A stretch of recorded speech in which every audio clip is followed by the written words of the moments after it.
The nation of South Africa remains on edge as new, explosive allegations emerge surrounding the mysterious and untimely death of former Minister and Ambassador Nathi Mthethwa.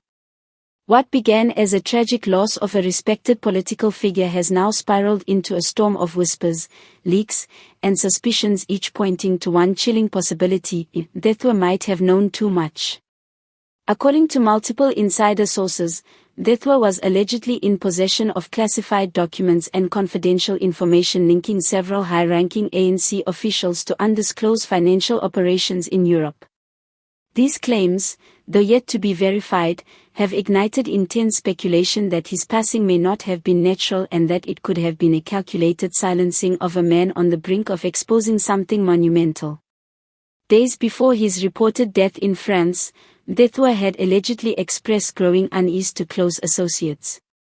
One friend, who requested anonymity, described him as troubled and paranoid, claiming that he believed he was being followed. "He told me that he couldn't shake the feeling that someone wanted him quiet," the source revealed.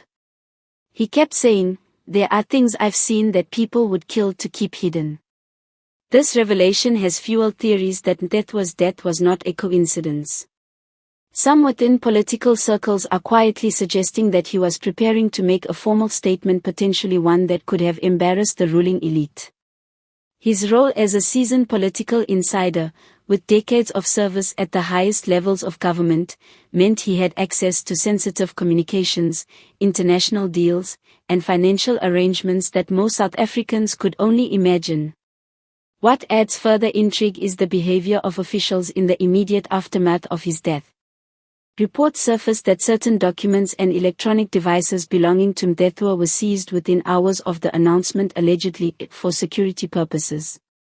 But critics question why such materials were removed before an independent investigation could be launched. Was this a standard diplomatic procedure, or a strategic clean-up to ensure nothing incriminating ever saw daylight? Opposition figures have seized upon the mystery, calling for full transparency.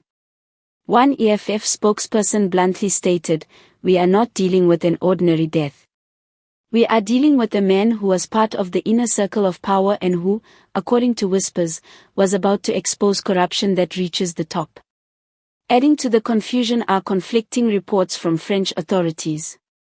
While the official narrative cites sudden medical complications, insiders claim the timeline of events doesn't align. Hotel staff reportedly heard raised voices in Mthethwa's suite hours before his death, and surveillance footage has allegedly been withheld for diplomatic reasons. Such inconsistencies have only deepened public suspicion. The South African public, long weary of cover-ups and corruption scandals, has erupted online with anger and disbelief. Hashtags like #JusticeForMthethwa and #HeKnew-Too-Much are trending across social media, as citizens demand accountability and the release of the official autopsy report. For many, this case has become a symbol of something larger: the dangerous intersection between truth and political power. Former colleagues describe Mthethwa as intelligent, ambitious, and fiercely loyal, but also as someone who grew increasingly disillusioned with what he called the rot within. It's said that in his final months, he began speaking more openly about the dangerous games being played behind the scenes, hinting at a network of political manipulation and financial secrecy that went far beyond party lines.